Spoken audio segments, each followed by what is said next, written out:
Thank you. That's Roger Clemens, and he mentioned the man who was sitting next to him. The man who was sitting next to him is none other than the National League starter, Dwight Gooden. Dwight, do you remember your first night before the All-Star game? Oh, yeah, I do, and that was a night. It was tough getting to sleep, and I just couldn't wait till the next day, and then once the next day got there, it was a great thrill. Been around so many stars in the league, and, once they got time and gave me the call to come in after Fernando, it was a situation that's hard to explain. Chris, we got two good pitchers here. Well, I don't know. It's a good thing I don't have to get up to the plate against these guys or anybody else for that matter. Dwight, you've seen the tapes of Rogers' 20 strikeouts. People say that you two guys might be contending for the record, keep putting it up higher and higher every year. What did you think of that when you watched him strike out 20? Well, watching Rogers strike out 20 is really amazing, and it's great for baseball, and I tell you, that's something to be proud of, and when he's out of the game, it's something to look back down the road and tell your grandchildren about. We talked last week, and you told me, I know all the big names, and they're comparing me to a lot of pitchers in the past, but I never really patterned myself after a Bob Gibson or Sandy Koufax or other guys who are now in your class because you guys are both starting an All-Star game. You pretty much do it your own way, huh? Well, I just go out. I never really had an idol, but I always took tips from big league players, and my pitching coach, Mel Stoudemire, has a lot of influence on me, and that's helped me along the way. Of course, you ready to hit against Roger if you got him?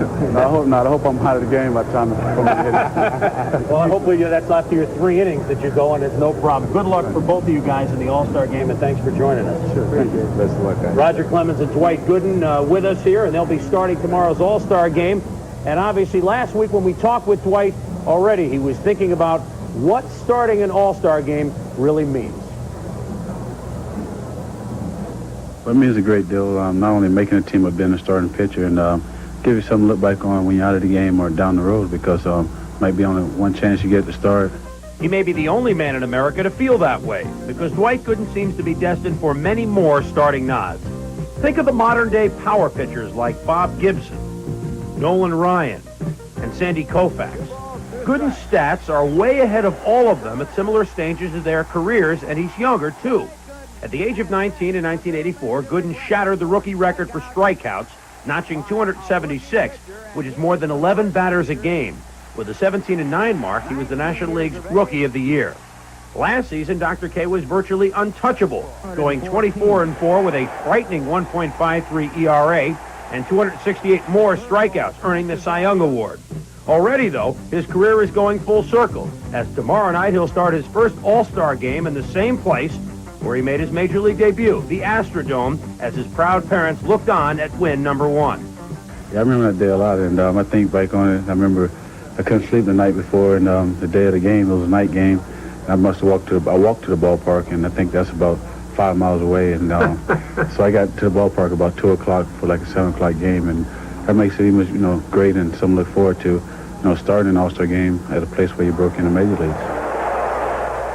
Gooden was making a name for himself all right back in 1984, but if the nation had their doubts, all they had to do was watch the '84 All-Star game in San Francisco, when he followed Fernando Valenzuela striking out the side with the same feat in his first All-Star inning. It was a weird feeling, and when I was out there, I was so pumped, and the big crowd and the All-Star game, and you're facing the best hitters in the league, not only the National League, but all over, and with Gary catching, he helped settle me down a little bit. And striking out the side was like unbelievable feeling. You look around and you figure, am I really here?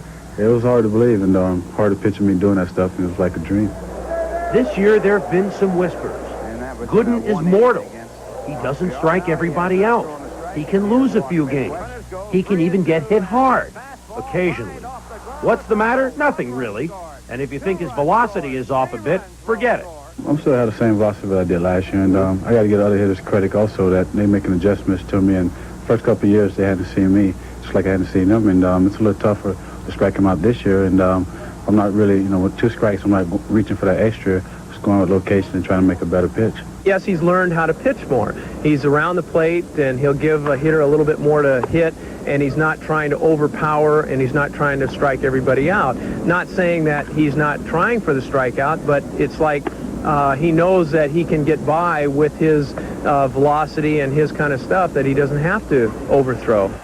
Another season, another pitch added to Dwight Gooden's repertoire. Can you imagine if he plays for 20 years? I'm starting to throw more changeups and feel comfortable with it. And on the side, me and Mel Stoudemire have been working on that pitch a lot, and it's come around to help me. And I think somewhat down the road in my career, I'll go to another pitch, and if I do, it'll probably be a split-finger fastball. I'd hate to imagine you with a knuckleball. Yeah, that'd be great to have one of those. You imagine Dwight Gooden with the knuckleball. You know, the way he throws, you probably still feel that even with a knuckler, it would come in at about 90 or 91 miles an hour. Dwight, of course, is not the only pitcher in the National League that we're going to see tomorrow here at the All-Star Game. His teammate with the New York Mets, Sid Fernandez, who has won 12 games this year, El Cid, who is on the NL staff, along with Reds reliever John Franco, Giants veteran pitcher Mike Krukow making his first appearance in a 10-year career, Shane Rawley having a fine year with the Phils, the Terminator, Jeff Reardon, out of the bullpen of the Montreal Expos, Rick Rhoden having a great year with the Pirates, Mike Scott, the strikeout leader in the National League of the Astros, his teammate Dave Smith with all those saves, and, of course, Fernando Valenzuela of the Dodgers. From Fernando to Cristoforo. And let's check the American League pitchers. Don Ossie, the man who leads everybody in saves so far. What a comeback story he's been. Willie Hernandez, the former Cy Young Award winner. Teddy Higuera of the Milwaukee Brewers. George Bamberger has put together a fine staff, and Teddy's been anchoring it so far. Charlie Huff, the knuckleballer, talking about knuckleballs, will be here. Dave Righetti out of the Yankees. He's looking for a big night. Kenny Schramm, and, of course, Mike Witt, the fireballer, 9-7 with a 3.08 ERA. So that is not a bad pitching staff at all. And we're talking about staffs. We'll take a look at the starters of this 1986 All-Star Game when we return. And throughout the program, our 90-minute program, we're going to take a look at some very special ESPN All-Star moments like this one.